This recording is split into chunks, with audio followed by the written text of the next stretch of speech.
en direct de l'info qui se poursuit avec le débat de ce matin, 7h partout au Bénin.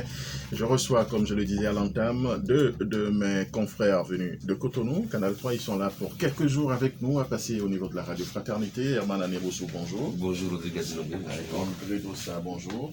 Bonjour Rodrigue, bonjour aux amis auditeurs. Ça fait quelques jours que vous êtes là pour venir passer quelques temps avec nous. Comment ça se passe? Ça se passe très bien, à part la matin qui nous secoue un peu. Il n'y a rien à Cotonou.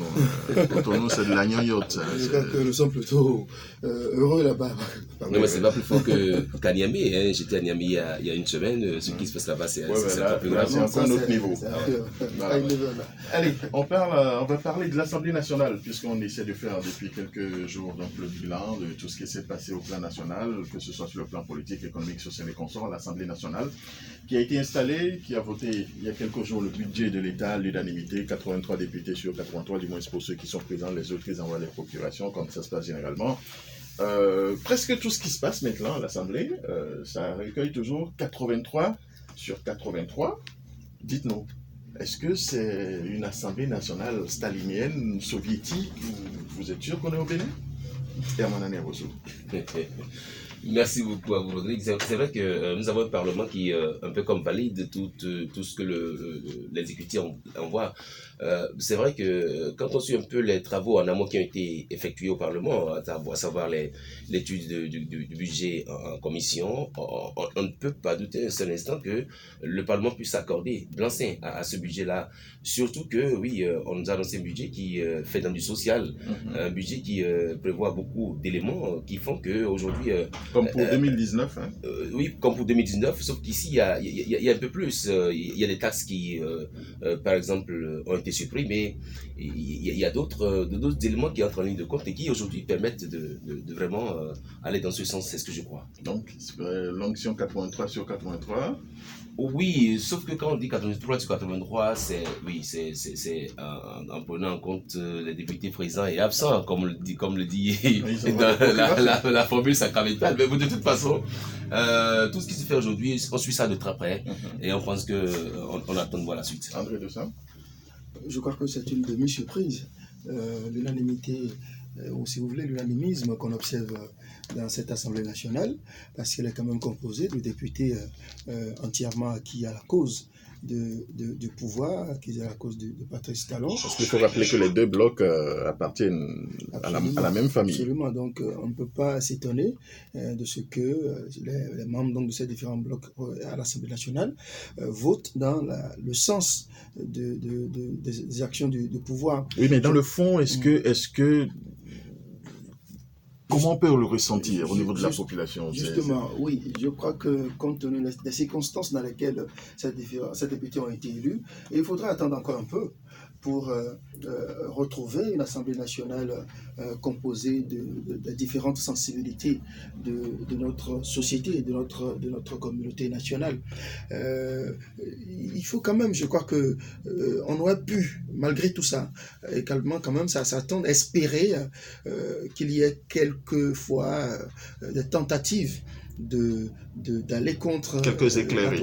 Oui, bon, je me suis dit que peut-être sur certains aspects, certains sujets, on pourrait avoir quelques courageux, assez courageux, oui. En tout cas pour tenter de ramer à contre-courant, ne serait-ce que pour peut-être un peu habiller la chose, mais ce n'est pas encore le cas. Peut-être aussi que les sujets pouvant susciter, n'est-ce pas, des critiques ou des éléments de raisonnement n'allant pas forcément dans le sens du gouvernement, ne sont pas encore d'actualité, puisque vous voyez, depuis qu'ils sont installés, ils ont beaucoup plus travaillé à mettre en place des lois pour corriger les lois chrysogènes, les lois à problème qui ont conduit à ces élections législatives non inclusives. Mais là encore, il y a beaucoup de choses à redire, la manière avec le dialogue, mais ce qui est quand même un peu surprenant, Herman, c'est cette facilité déconcertante avec laquelle tous ces députés, ou souvent ceux qui montent au créneau, ceux qui vont faire le service après-vente dans les médias, cette facilité qu'ils ont à trouver que tout est beau, tout est parfait, ce qu'ils ont fait, c'est la meilleure des choses qu'il fallait faire dans le monde, même si le commun des Béninois trouve quand même qu'il y a des choses à redire sur ça. Non, justement, la Constitution du Bénin dit que le Parlement vote des lois et contrôle l'action du gouvernement. C'est vrai qu'en temps d'année de démocratie, on a été habitué à avoir un Parlement où il y a, par exemple, exemple l'honorable Éric Mounité, qui intervenait surtout en ces périodes pour un peu comme contester ou pour un peu comme, c'est pas, donner son point de vue sur certaines questions liées également au choix effectué par l'exécutif. Je pense, à mon avis, qu'effectivement, quand on a vécu cette période-là et qu'aujourd'hui, on voit les députés qui sont 83 totalement acquis à la cause de Patrice Talon, on peut se poser des questions et se demander pourquoi est-ce qu'il y a ce choix. Sauf que le point sur lequel on attend un député actuellement, c'est le point du contrôle de l'action gouvernementale. Justement, on ne voit pas ce contrôle. Oui, on ne voit pas ce contrôle, mais il y en a qui vous disent également en coulisses, quand vous les voyez, ils vous disent que ils ont plus de facilité aujourd'hui à voir Patrice Talon. Et donc à lui poser des questions, à poser des questions à ses ministres. Et donc ils ne voient pas, ils ne se voient pas en train de, ils se voient pas en train de, oui, mais pour qui suit? Ils ont été installés par combien? C'est 12%, non? Bien combien de pourcentage? Si j'ai bonne mémoire. Non, 20 combien de pourcents? Bon, la vingtaine de pourcentage de Béninois qui les ont élus, quand même, ont le droit de savoir. C'est pas directement avec Patrice Talon qu'ils doivent parler. Il faut qu'ils informent les autres Béninois qui les ont élus, mais et même ceux qui n'ont pas, ceux qui ne se sont pas déplacés pour les élire. Je crois que bon, il n'est peut-être pas utile de revenir, de ressasser les circonstances dans lesquelles ces élections ont été organisées. On le sait tous. En fait, j'essaie de me rappeler le pourcentage. Oui, j'ai complètement oublié. Le député Gildas Agonka, je l'ai suivi la dernière fois dans ses explications de vote après donc l'adoption du projet de loi portant. Je crois que c'est lui qui a parlé de Sankara là. Il me semble. Alors, je crois, je l'ai entendu dire que désormais, il faudrait que les députés entreprennent davantage dans le sens du contrôle de l'action gouvernementale. Mais je ne sais pas pourquoi. Mais est-ce qu'ils le peuvent? Je crois qu'ils le peuvent. Je crois qu'ils devraient même concentrer toutes leurs énergies sur cette prérogative-là de l'Assemblée nationale. Je n'ai jamais réussi à comprendre pourquoi les députés des législatures qui se sont succédées ont du mal, ont de la misère à contrôler, à consommer cette prérogative-là qui leur a été dévolue par la Constitution. Parce qu'en fait, le contrôle de l'action gouvernementale, c'est une opportunité pour un gouvernement normal de promouvoir son action, de donner de la visibilité à son action, sauf si on ne fait rien, sauf si c'est un gouvernement qui ne travaille pas. Et le moins qu'on puisse dire, pourtant, par rapport à celui-ci, par rapport à ce gouvernement, c'est quand même qu'il y a beaucoup de choses qui se font. Il y a beaucoup de réformes, beaucoup de projets, beaucoup de programmes qui sont mis en œuvre. Donc, normalement, ça devrait être une opportunité pour les députés, sur réclamant de l'action de Patrice Talon, de contrôler l'action du gouvernement, d'amener les ministres à venir s'expliquer devant la représentation nationale sur ce qu'ils font. On les a vus parler, beaucoup parler avant d'être élus. Le 28 avril dernier, je prends un exemple simple, Sedami, parfois on ne les connaît même pas, il faut m'excuser sur ça, Sedami Ménégan Fakla, qui a beaucoup parlé pendant la campagne, qui était partout dans la 15e ou la 16e circonscription, je crois que c'est dans la 16e. Mais depuis qu'elle est au Parlement, la 15e, c'est la 15e. La 15e. Depuis qu'elle est au Parlement, zéro, rien, nada, silence radio. Oui, comment cela s'explique? C'est un constat tout à fait pertinent. Il y en a effectivement qu'on a vu très actifs et tout, parce que on cherchait le sésame, on cherchait l'échappe tricolore, et qui depuis se mure dans un silence assourdissant. On est en train de se demander, alors est-ce que, bon, comme on a obtenu ce que l'on cherchait, eh bien, advienne que pourra. Je crois que ces députés gagneraient à davantage occuper le terrain, à davantage expliquer aux populations, parce que, oui, les circonstances dans lesquelles ces élections se sont déroulées, les oblige à rester tout le temps au contact pour expliquer l'action, notamment expliquer le fait que cette inaction qu'on observe de la part des députés par rapport au contrôle de l'action gouvernementale, je crois que ça nécessite que... Est-ce qu'ils n'ont pas un peu peur aussi d'aller sur le terrain, vu au niveau de la population, le désamour qu'il y a entre les hommes politiques, notamment eux, qui sont liés en griffe, et puis la population, surtout dans les zones où le taux de participation était hyper faible? Est-ce qu'il n'y a pas quand même cette crainte d'aller au contact de cette population qui, visiblement, pour certaines, n'arrive pas à se reconnaître à travers ces députés? Non, je pense que quand vous évoquez tantôt le cas de Sedami, c'est vrai que... c'est juste un exemple parmi tant d'autres. Vous avez Chantal Aïe aussi.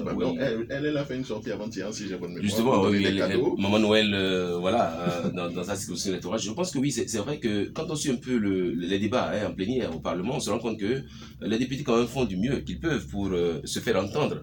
Il y a par exemple au cours de l'étude du budget en commission, des députés qui ont par exemple, qui sont intervenus sur le respect de l'approche genre. Sur la prise en compte de l'approche genre, par exemple, moi j'ai suivi une communication d'une députée, pour être plus précis. Sur cette question-là, je pense que ce qui se fait, c'est peut-être qu'il manque un peu de communication autour de ces différentes actions. Sinon qu'effectivement, pour qui, je rappelle, a été habitué à ce à quoi on a assisté par le passé, on peut penser qu'il y a une sorte de réticence, une sorte de de radiophobie de la part de ces députés, qui ne veulent pas aller vers les radios, qui ne veulent pas aller devant le public. Mais je pense que oui, ça se fait, et pour ma part, je pense que même les nôtres au plan local ici, Rachid Guadamati aussi, il se fait très discret. Bon, peut-être à la décharge de ces députés, la nouvelle donne dans les formations politiques où aujourd'hui on ne prend pas des initiatives soi-même, c'est le parti, c'est au niveau du parti que ça aussi les empêche peut-être d'exister, de se faire voir dans les médias. Actuellement, il y a des campagnes, des tournées des différentes formations politiques pour aller expliquer aux populations les différentes initiatives législatives qui sont posées à l'Assemblée nationale. Je crois que à travers ce cadre-là, il y en a qui s'expriment, il y en a qu'on voit, pendant que d'autres effectivement. Et je ne sais pas si vous faites exprès, lorsque vous citez des exemples, de ne citer que des femmes, parce que vous avez parlé de Chantal. Non, mais cité Guadamati tout à l'heure. Bon, ça c'est venu plus tard. Sinon, il n'y a pas que les femmes dans cette assemblée, il y a beaucoup de députés. Elles sont très peu d'ailleurs. Masculins, mais qui au fond ne font rien. Oui, c'est vrai. On ne les connaît même pas de nom. Parfois vous entendez d'un nom, vous dites, mais il est député. Oui, c'est vrai qu'il y a un silence. Mettre des noms sur des visages dans cette assemblée nationale. Même des ministres, on n'en connaît pas. Ils sont... Ah ouais, bon, moi, je crois que vous ironisez, Rodrigue. Ok, merci à vous André Dossa, merci à Amanda Nerous. On vous retrouvera tout à l'heure dans d'autres émissions pour le décryptage de l'actualité de notre pays pour cette fin d'année. On vous retrouvera donc pour la suite. Allez, la suite du Grand Direct tout à l'heure. On aura le bulletin, mais avant je jette un coup d'œil sur la météo, le temps qu'il fait actuellement. 18 degrés, ça commence par monter petit à petit, et puis vers les 15h, 35 degrés, il fera encore chaud avant que la chute ne commence pour atteindre pratiquement les 14 et les 13 degrés demain matin. Il va faire froid demain. Généralement pour les réveillons, c'est toujours ça. Ça commence par une chaleur la veille et puis ça finit toujours par le froid. Allez, tout de suite le bulletin. On marque une pause et je reviens.